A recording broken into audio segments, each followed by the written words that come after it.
va? Buenas noches. Lentamente nos acercamos, bueno, en realidad estamos a 48 horas del cierre de listas para saber qué candidatos, qué candidatas vamos a tener para elegir en esta próxima elección paso, de modo tal que la política está ganando su lugar. Lentamente hemos desplazado el tema de la pandemia, no digo que en un segundo plano, pero sí hemos vuelto a hablar de política, eso nos gusta, eso tiene que ver con el destino que queremos forjarnos, de modo tal que el programa que va a empezar ahora tiene mucho de eso, tiene mucho de política. Vamos a hablar con analistas, vamos a hablar con posibles candidatos para, bueno, tratar de entender, empezar a vislumbrar qué es lo que se viene para lo que va a regular nuestros destinos de acá en más.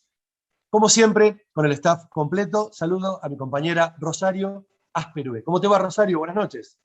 Bueno, muy buenas tardes, Ale, Pico, Turco y a toda la audiencia. Qué difícil que es este cierre de listas, pero qué importante. Así que quédense en el programa porque para poder decidir bien hay que tener información. Pero también vamos a hacer un entre paréntesis, un apartado, porque los ciudadanos, más allá de las elecciones, se mueven permanentemente para encontrarle la solución a los problemas cotidianos. Y quédense porque a partir de ahora arranca una nueva sección que tiene que ver con el periodismo de soluciones. Me gusta mucho eso, ¿eh? Bienvenida a esa sección. Bueno, saludo al señor José Luis Carut. ¿Cómo te va, Turco? Buenas noches. Hola Ale, muy buenas noches, Ro, Pico, ¿cómo andan? Así es, lo decían ustedes, ¿no? Año electoral, definiciones, cierres. ¿Qué pasará con aquellos que pretendían estar en una lista y se quedaron afuera? Hoy, un día político importante aquí en la ciudad de La Plata, el lanzamiento de Diego Santilli en nuestra ciudad. Y muchos dicen, no hubo radicales, sí. Hubo algunos radicales en el lanzamiento. Más allá que todos los que hablaron dieron un mensaje de unidad, hubo radicales porque había radicales atrás que responden al intendente de San Isidro, a Pose. ¿Qué pasará de aquí en adelante? Hasta el último minuto del día sábado hay posibilidades de que haya una unión en la oposición. Por el lado del oficialismo, Tolosa Paz, ¿será candidata realmente? ¿Encabezará la lista? ¿La seguirá Goyán? Todavía no se sabe porque no hay muchas definiciones. Y aquí en la ciudad de La Plata, ¿qué va a pasar con nuestros candidatos a diputados y concejales? Bueno, muy bien. Y cerrando, el señor Pico Sansone. ¿Cómo te va, Pico? Buenas noches. Bien, ¿qué tal? Buenas noches. Yo sí, está bien, celebro la rueda de la democracia siga andando, por supuesto, pero la verdad es que yo no me puedo desvincular fácilmente del gran problema que es la pandemia, que es esta pelea que se sigue dando. Y bueno, por suerte podemos celebrar que volvimos a fase 4 y que bueno, poco a poco, a lo mejor es cierto eso de que la política empieza a tener este espacio, bueno, porque la pandemia empieza a aflojar. Así que bueno, ojalá, en buena hora. Muy bien. Arranca Ciudadanos. Quédese. Bueno, vamos a hablar ahora en este bloque con el diputado provincial de nuestra ciudad, Guillermo Escudero. Guillermo, ¿cómo va? Buenas noches. Hola, ¿qué tal Alejandro, José Luis, Rosario? Buenas noches, ¿cómo les va? Bien, nosotros muy bien. Bueno, no es el turno electoral, sabemos de tus deseos de ser intendente en la próxima elección, no es el turno, como te decía, pero bueno, podemos hablar de los temas de nuestra ciudad y lo que se viene. En principio, ¿cómo ves la elección nacional? ¿Crees que el gobierno va a revalidar los favores populares? ¿Qué ves de la elección? Yo creo que si bien hay situaciones como por ejemplo la económica que está golpeando y golpeando fuerte y en los sectores y en muchos sectores no hay ninguna novedad que digamos que a una situación económica muy compleja se le sumó todas las medidas tomadas en el marco de la pandemia y esto lo profundizó, pero creo que en el marco del manejo general de la pandemia y de la situación económica que yo veo que empiezan a haber algunos indicadores, vamos a tener una elección que no tengo dudas que la gente va a poner, el día de la votación va a poner, el humor fuertemente con el que se va a ir a votar va a ser ese.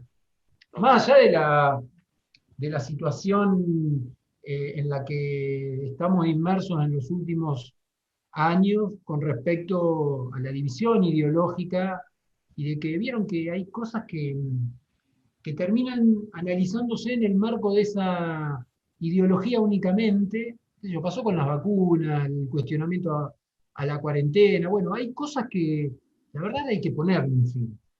Entonces, más allá de esa cuestión ideológica donde ya cada uno tiene su postura digamos, formada, va a ser una buena elección de gobierno. Vos como psicólogo, ¿no?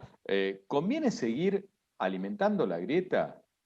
¿Sigue siendo negocio tanto para oficialismo como oposición seguir tirándole leñas a ese fuego que es la grieta?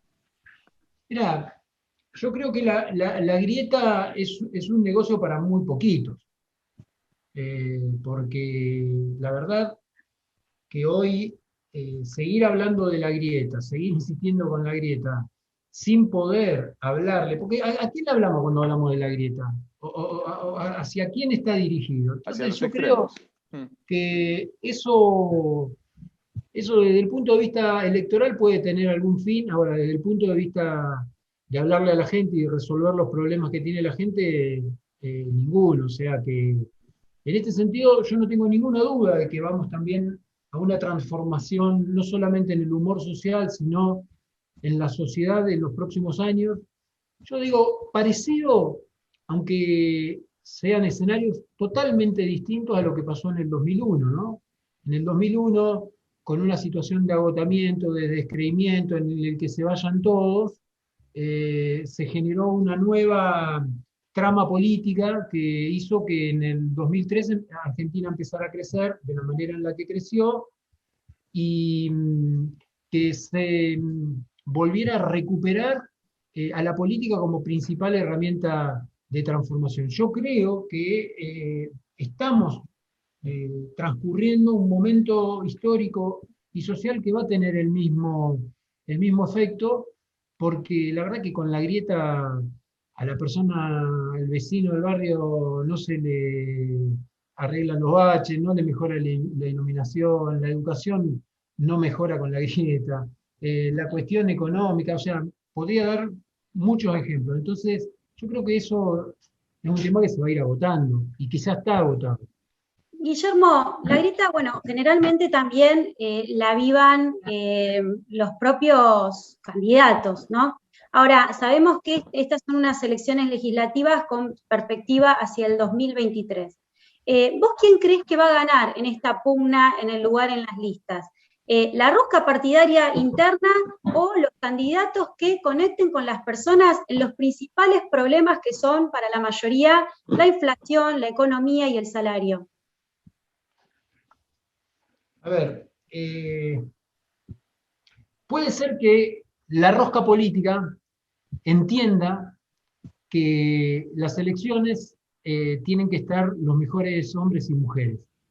Ahora, si lo ponemos separado, si tenemos una lógica de distribución de cargos, sin tener una lógica en el cual defendamos un proyecto político que en el caso mío está gobernando la nación y la provincia y que aspira a gobernar la ciudad de La Plata, y además entendiendo lo que pasó en las últimas elecciones a intendente de nuestra ciudad, si nosotros no tenemos una construcción política que se haga sobre la base de discutir ideas, en esto Perón era muy sabio, él decía, tenemos que discutir mucho de las ideas, poco de las cosas y nada de los nombres y apellidos, ¿no? Entonces, digo, parece como que fuese una cuestión que ya quedó en el pasado, digo, pero esto tiene actualidad porque tiene que ver con esto que vos decís, Rosario. Nosotros tenemos que discutir,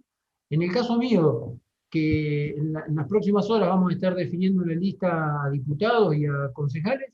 Primero, ¿qué le vamos a decir a los vecinos? ¿Vamos a seguir en esta lógica de pelea sin sentido, sin resolver los problemas, o vamos a tratar de hablarles de cuáles son los problemas de la ciudad, qué queremos para la ciudad de La Plata, y para eso necesitamos que los mejores hombres y las mejores mujeres del espacio nuestro sean los que encabecen? Si es esa la lógica, que claramente lo decía Perón en esta frase, y nos sentamos en la mesa y decir, bueno, ¿cuál es la idea central con la que vamos a trabajar? Bueno, yo soy muy optimista. Ahora, si invertimos el orden, bueno, el resultado va a ser complejo. Guillermo, a partir de eso, me quedo con lo último que decías de los problemas que tiene la ciudad. Los valores que tenemos los platenses ya los conocemos, los valores que tiene la ciudad también. Ahora, entre los problemas principales en un país con el 50% de pobreza, es cómo reconfiguramos la matriz productiva de una ciudad, que lo venimos hablando desde hace tiempo, solo produce empleo público, ¿no? ¿Cómo se da trabajo en esta ciudad de casi 1 millón de habitantes? ¿Y qué idea tenés al respecto? Primero, que nosotros tenemos que pensar nuestra ciudad con esa lógica. Para pensar en esa ciudad con esa lógica es necesario una transformación en varios aspectos. O sea, han escuchado ustedes, y lo escuchamos a diario, que La Plata es el principal productor flor y fruto hortícola del país. Bueno, ¿qué valor agregado en los últimos 10 años le hemos dado a ese sector? ¿Cuánto hace, por ejemplo, que se viene hablando de lo que sería la segunda circunvalación de nuestra ciudad, que es la Ruta 6, el trazado de la Ruta 6, y eventualmente esa conexión con la autopista para que sea esa segunda circunvalación? Los que hemos visitado Córdoba, cuando llegás, te encontrás con esa, digamos, avenida que conecta toda la ciudad. Digo, desde el punto de vista de logística, para poder pensar en qué valor le vamos a dar a los sectores productivos que, lejos de crecer, se están estancando y muchos de ellos perdiendo. Entonces, creo que a la Ciudad de La Plata le hace falta esa inversión. Si uno piensa y uno mira cuáles son las principales obras que se han hecho en los últimos 6, 7 años de la ciudad, ¿cuáles son? Yo veo una fuertemente, que es el paso a nivel de 1 y 32, digamos, las obras hidráulicas que comenzaron con el final del gobierno de Daniel Scioli, que se siguieron haciendo, y todavía falta terminar, porque hay muchos arroyos que es necesario que se canalicen. Pero después, ¿cuál es la otra obra que le ha dado a la ciudad ese valor agregado para poder pensar en una matriz productiva? Nosotros seguimos teniendo, por ejemplo, el Parque Industrial 2, que está sin uso, y seguimos teniendo el mercado de la ciudad en la otra punta, cuando tranquilamente podríamos haber llevado el mercado hacia ese sector, entendiendo de que la cercanía con la Ruta 6, la cercanía obviamente con la Ruta 2, la 520, con una menor saturación vehicular, y sin embargo no se han hecho transformaciones.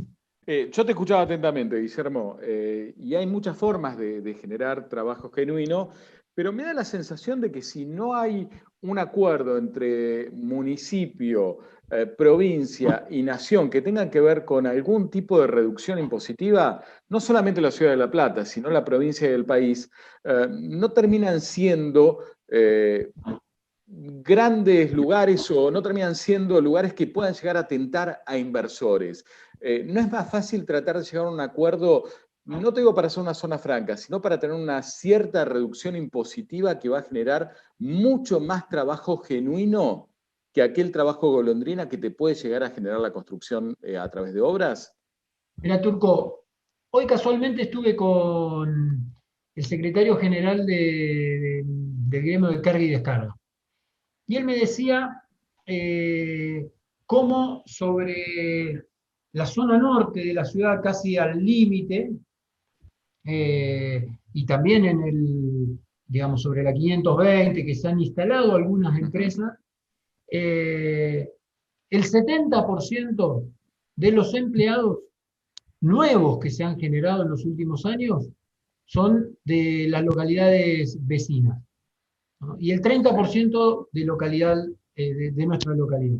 Entonces hay que tener una mirada desde el punto de vista de infraestructura, que a la ciudad le falta, de planificación, de ponerse firme, de facilitar el acceso del empresariado, pero ponerse firmes en que si el Estado municipal hace un gran esfuerzo para que se radiquen empresas en nuestra ciudad tiene que ser a consecuencia de que la mano de obra que se emplee sea platense. Guillermo, gracias por estos minutos con Ciudadanos. Vamos a volver a hablar a lo largo del año, así que te agradecemos mucho por estos minutos. Gracias a ustedes. Un abrazo grande.